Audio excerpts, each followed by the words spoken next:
এই হাঁসটি টেলিস্কোপ দিয়ে জঙ্গলের ভিতর ঘুরে ঘুরে দেখতে থাকে। হঠাৎই কাঠবিড়ালিদেরকে অবৈধভাবে গাছ কাটতে দেখে, তাই হাঁস দৌড়ে গিয়ে কাঠবিড়ালিকে বলতে থাকে, এখানে কি হচ্ছে? এর ভিতরে কাঠবিড়ালি হাঁসকে ধাক্কা দিয়ে ফেলে দেয় এবং গাছে এসে হাঁসের মাথার উপর পড়ে। এইদিকে কাঠবিড়ালি বড় গাছ দেখে খুশিতে বলতে থাকে, জয় বাংলা, জয় বঙ্গবন্ধু।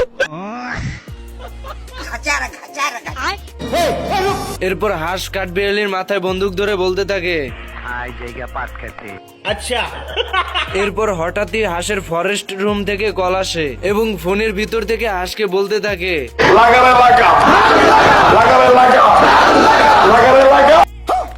ये सब क्या देखना पड़ रहा है।